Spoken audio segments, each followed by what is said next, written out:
This is Audible.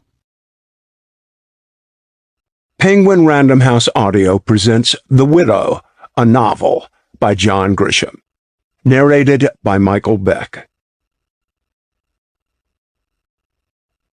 Chapter 1. The clients drawn to the quaint little law office at the corner of Main and Maple brought problems that Simon was tired of. Bankruptcies, drunk driving charges, delinquent child support, foreclosures, nickel-and-dime car wrecks, suspicious slip-and-falls, dubious claims of disabilities. The stock in trade of a run-of-the-mill street lawyer whose law school dreams of riches had faded so dim they were almost gone. 18 years into the grind, and Simon F. Latch, attorney and counselor, both at law, was burning out. He was weary of other people's problems. Occasionally, there was a break in the misery when an aging client needed some estate work, like an updated last will and testament.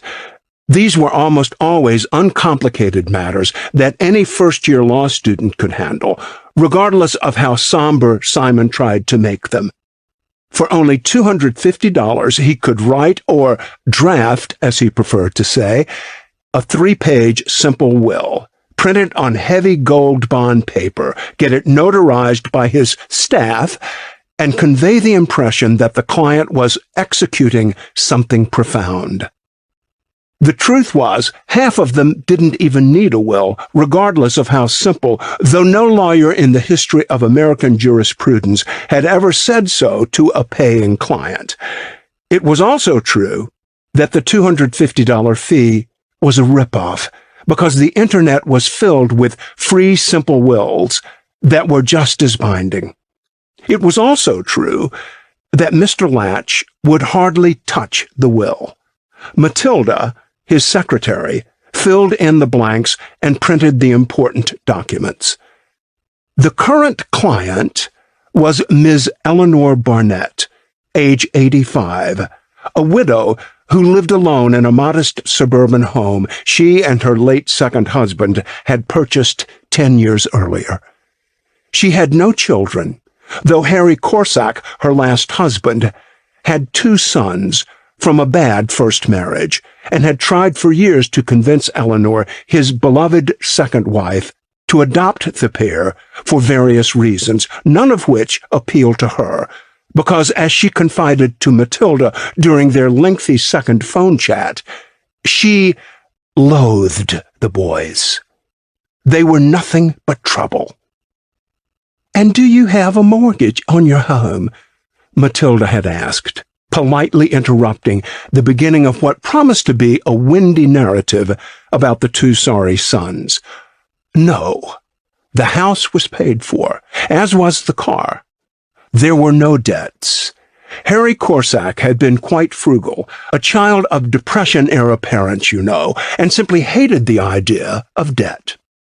Between phone calls, Matilda did her usual Internet checking and learned that the home, as assessed by the county for $280,000, was indeed free of liens, and the car, a 15-year-old Lincoln, was also unencumbered.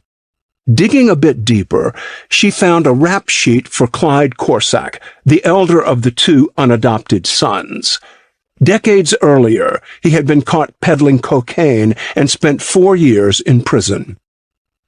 Ms. Barnett would not discuss any more financial matters over the phone, said she'd rather wait until her meeting with Mr. Latch.